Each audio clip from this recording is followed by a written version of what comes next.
Guys, आज हम करेंगे trial balance and types of error.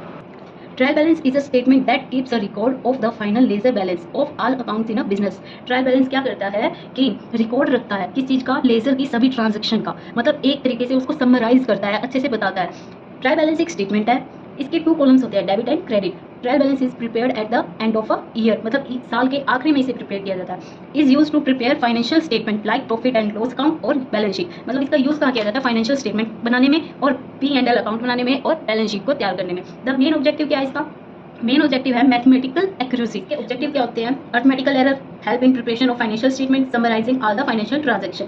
Arithmetic के जो एरर्स होते हैं उनका पता लगाना और हेल्प करना किस चीज़ में, फाइनेंशियल स्टेटमेंट को प्रिपेयर करने में, समराइज करना फाइनेंशियल ट्रांजैक्शन को जो लेजर में की जाती है। मतलब ट्रायल बैलेंस कब बनाया जाता है? लेजर के बाद, और किससे पहले बनाया जाता है? फाइनेंशियल स्टेटमेंट से पहले। अब आगे देखते हैं इसके मेथड्स ऑफ ट्रायल बैलेंस। इसके 3 मेथड होते हैं, टोटल मेथड, बैलेंस मेथड और टोटल कम बैलेंस मेथड। टोटल मेथड क्या होता है? जब मतलब जो लेजर अकाउंट की डेबिट और क्रेडिट साइड के अमाउंट्स होते हैं और उनका क्लोजिंग बैलेंस होता है, उसे हम ट्रायल बैलेंस में दिखाते हैं, उसको क्या कहते हैं? Total method. मतलब इसमें सब कुछ दिखाते हैं। और बैलेंस मेथड क्या होता है? जिसमें सिर्फ केवल क्लोजिंग बैलेंस को शो किया जाता है ट्रायल बैलेंस में, उसके डेबिट और क्रेडिट साइड के अकाउंट्स मतलब डेबिट और क्रेडिट साइड के अमाउंट को ना शो करके केवल उसके क्लोजिंग बैलेंस को शो किया जाता है। ठीक है, उसे कहते हैं बैलेंस मेथड। ट्रायल बैलेंस क्या करता है? ट्रायल बैलेंस समराइज करता है लेजर को। ट्रायल बैलेंस में लेजर की सारे बैलेंस को शो किया जाता है, डेबिट और क्रेडिट, इंक्लूडिंग डेबिट और क्रेडिट। फॉर्मेट ये होता है, बैलेंस सीडी का बैलेंस डेबिट होता है, टू बैलेंस सीडी का बैलेंस क्रेडिट होता है। जब भी बैंक का बैलेंस क्रेडिट हो तो उसकी बैंक ओवरड्राफ्ट से शो करेंगे, मतलब जो भी अगर हम बैंक अकाउंट बना रहे हैं और उसका बैलेंस क्रेडिट हो रहा है तो उसको हम क्या करेंगे? बैंक ओवरड्राफ्ट से शो करेंगे। ठीक है, नेक्स्ट। P&L को ट्रायल बैलेंस में शो नहीं, P&L ट्रायल बैलेंस में शो नहीं होता। बैलेंस में त्रुटि होने पर रेक्टिफिकेशन ऑफ एरर के द्वारा त्रुटि का पता लगाया जाता है। मतलब ट्रायल बैलेंस में अगर हमें एरर शो किया जा रहा है तो हम रेक्टिफिकेशन ऑफ एरर करके उस त्रुटि का पता लगाते हैं और उसे सही करते हैं। Types of error, error 2 types के होते हैं। उससे पहले आप ये जान ले, जो GST होता है, जो इनपुट्स होती है ना GST की, मतलब CGST, SGST, IGST, ये सबको हम डेबिट करेंगे, और आउटपुट्स होते हैं जो GST के, CGST, SDST, IGST को हम क्रेडिट करेंगे। ओके, टाइप्स ऑफ एरर 2 तरह के होते हैं, वन साइडेड एरर और two sided error. One sided error को क्या किया जाता है? अगर हमें ये पता नहीं लग रहा है भाई हमारी गलती कहाँ हुई है, तो हम क्या करेंगे? वन साइडेड एरर को शो करेंगे सस्पेंस अकाउंट ओपन करके। ठीक है, वन साइडेड एरर को सस्पेंस अकाउंट ओपन करके एरर को सही कर सकते हैं। ठीक है, बैलेंस को मैच करेंगे। और टू साइडेड एरर क्या होता है? टू साइडेड एरर में ना हमारा बैलेंस बराबर ही रहता है और इनका मतलब बैलेंस पर कोई फर्क नहीं पड़ता। इन्हें हम आगे डिटेल में देखेंगे। ठीक है, जैसे जैसे एक एंट्री है, purchase goods of 50,000, debit only 40,000 in purchase. मतलब क्या किया हमने? परचेज गुड किया 50,000 का और डेबिट किया केवल 40,000 को। तो हम क्या एंट्री करेंगे इसकी? Purchase debit 50,000 to cash account 50,000, purchase account debit 40,000। Rectify कैसे करेंगे? रेक्टिफाई करेंगे purchase account debit 10,000 to suspense account debit to 10,000। Okay, next. अब हम समझते हैं एरर। एरर कितने टाइप्स के होते हैं? Error of principle, error of omission, error of commission, error of compensation, error of duplication. Error of principle कब होता है? जब उसके रूल एंड रेगुलेशन, रूल्स में कोई गलती हो जाती है। एरर ऑफ ओमिशन हमारे भूल जाने पे या कोई जो ट्रांजेक्शन थी वो कम्प्लीटली रह गई। एरर ऑफ कमीशन जब हमारी जो अमाउंट था हमने गलत लिख दिया।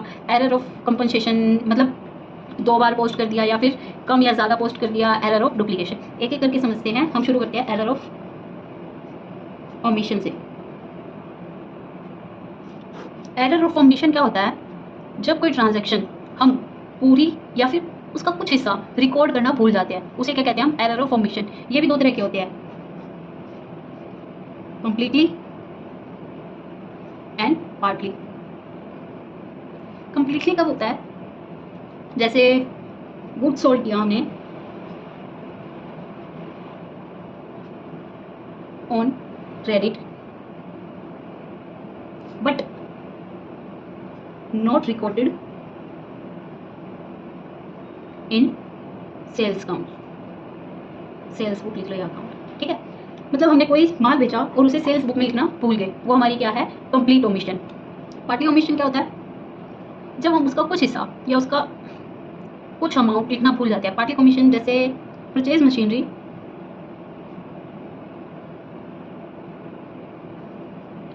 Rate 5,000 in cash recorded in cash book but not recorded in machinery account. समझे? जब हमने कोई अमाउंट एक अकाउंट जब हमने कोई अमाउंट एक अकाउंट में तो शो कर दिया, मतलब परचेज की हमने मशीनरी कैश में, ओमिशन, ये समझ आया? Error of omission completely and partly, ये दो तरह का होता है। कंप्लीटली जब होता है जब हम इसे पूर्ण तरह से रिकॉर्ड करना भूल जाते हैं, और पार्टली कब होता है जब हम एक अकाउंट में तो इसे शो कर देते हैं पर दूसरे अकाउंट में शो नहीं करते हैं। सेकेंड है हमारा error of commission.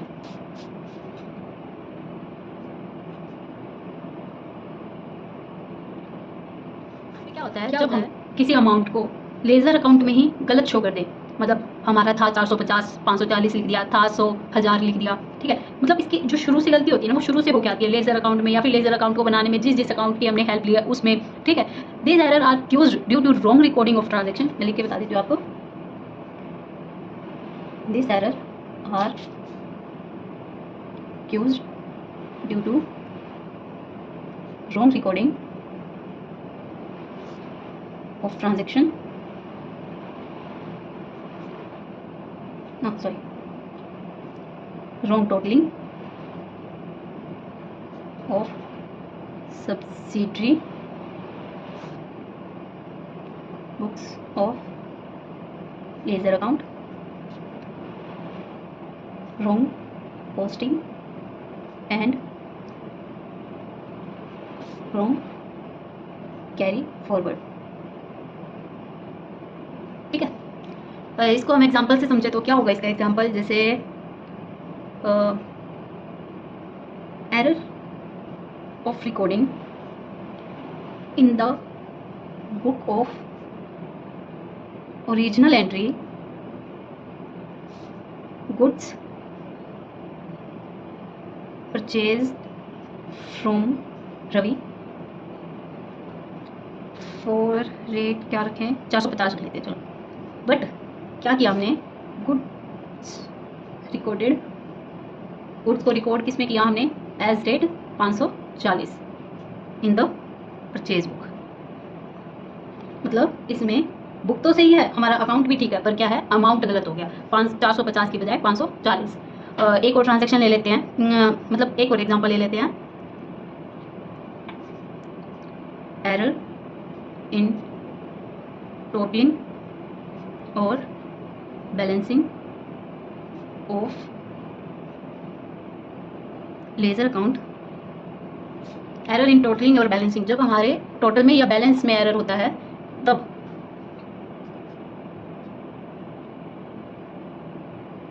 Creditors account has been balance short by rate 500।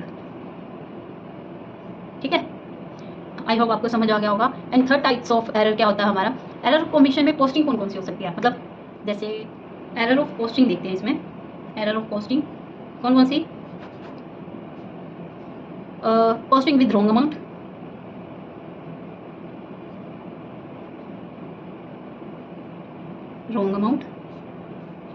Posting with twice, मतलब एक बार एक ट्रांजैक्शन को दो बार रिकॉर्ड कर दिया, ठीक है ना,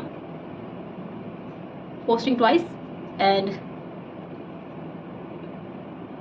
error in carrying forward total of purchase book, मतलब जो हमने परचेज बुक में रिकॉर्ड किया था उसे आगे ले जाने में, मतलब जो हमने आगे लेजर बनाया या फिर उसमें हमने क्या कर दिया, कुल क्रय को ले जाने में गलती कर दी, ठीक है, यहाँ पे हमारा एरर हो गया। नेक्स्ट है error in posting to the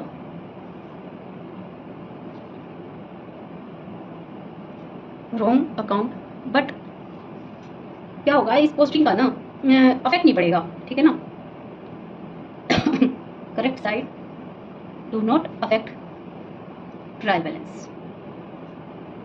क्या होगा जब हमने एक पोस्टिंग रॉन्ग अकाउंट में कर दी, मतलब डेबिट परचेज में लिखना था, लिख सेल बुक में दिया, और जब हम उसे टोटल करेंगे ना तो बराबरी बैलेंस आएगा, ठीक है, उसका कोई भी अफेक्ट नहीं पड़ेगा ट्रायल बैलेंस पे, ठीक है। और एक क्या मैंने बताया था, अमाउंट को गलत लिख देना, मतलब 2500 की एंट्री थी, हमने कितने की कर दी, कैरिड फॉरवर्ड एज रेट 2050 की, ठीक है, जब अमाउंट गलत लिया गया हो। ये होती है पोस्ट करने की, मतलब ये सारी एरर ऑफ कमीशन का ही हिस्सा है, पर इनकी पोस्टिंग में कहाँ कहाँ एरर आता है वो हमने देखा है इनमें, ठीक है ना। आगे देखते हैं हम error of principle. Error of principle ये क्या, ये किस तरह की त्रुटि कह सकते हैं हम इन्हें, जब these error are caused due to the violation of accounting principle allocation between capital and revenue item। मतलब हमने क्या किया, जो पूंजी और राजस्व की मदद थी ना, उसको मतलब कैपिटल एंड रिवेन्यू की जो आइटम्स थी ना, उनको पहचानने में गलती कर दी, मतलब कैपिटल की जगह रिवेन्यू के आइटम्स डाल दिए और रिवेन्यू की जगह कैपिटल के आइटम्स डाल दिए, ठीक है। इसके आगे है error of principle. Error of principle में क्या होता है, जब हम सिद्धांतों की त्रुटि करते हैं, मतलब जैसे हमने कैपिटल और रिवेन्यू की आइटम्स थी ना, जो उनको पहचानने में गलती कर दी, एरर कर दिया, जो कैपिटल की आइटम्स थी उनको रिवेन्यू में डाल दिया और रिवेन्यू की आइटम्स को कैपिटल में डाल दिया, मतलब एक तरह से कैपिटल की आइटम्स को रिवेन्यू की तरह ट्रीट करना और रिवेन्यू की आइटम्स को कैपिटल की तरह ट्रीट करना। जैसे एग्जाम्पल लेके समझते हैं, wages paid for the installation of a new machinery charge to wages account instead of machinery account। हमने क्या किया, जो हमने नई मशीनरी की स्थापना के लिए मजदूरी दी थी ना, उसको मजदूरी खाते में डालने की बजाय क्या किया, मशीनरी खाते में डालने की बजाय मजदूरी खाते में डाल दिया, ठीक है ना। जैसे हमने नया कोई भी प्लांट लगाया, उसकी हमने कोई भी मरम्मत वगैरह करवाई, मतलब नया प्लांट लगाने में अगर बाद में लगाया और बाद में मरम्मत करवाई है, वो तो हमारा रहेगा, ठीक है ना। शुरू में लगाया, हमने कोई भी बिजनेस स्टार्ट किया है, मशीनरी खरीदी है और मजदूरी के लिए उसे पैसे देने हैं, तो हम क्या करेंगे, मशीनरी खाते की बजाय हमने मजदूरी खाते से वसूल करेंगे, तो वो क्या हो जाएगा, हमारा एरर ऑफ प्रिंसिपल, ठीक है। और एक और एग्जांपल ले लेते हैं, जैसे okay, paid for the repairs of an old machinery, इसी का एग्जांपल ले रही हूँ एक जैसे, ताकि आप लोगों को समझ आ जाए, बट डेबिटेड टू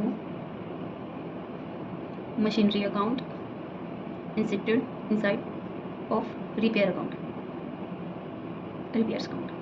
क्या किया हमने ओल्ड मशीनरी थी, मैंने बताया था ना, नया प्लांट लगाने के लिए हमने मशीनरी के लिए चार्ज की वेजेस, वो तो आई है हमारी मशीनरी अकाउंट में, क्योंकि वो क्या है, हमारी कैपिटल है, और जो हम बाद में करते हैं वो हमारे क्या है, रिवेन्यू। पर हमने क्या किया, हमने जो रिपेयर की ना, ओल्ड मशीनरी की रिपेयर्स थी, वो हमने debit to machinery account, repair account की बजाय मशीनरी अकाउंट में डाल दी, डेबिट कर दी, ठीक है। नेक्स्ट है कंपनसेटिंग एरर। कंपनसेटिंग एरर क्या होता है,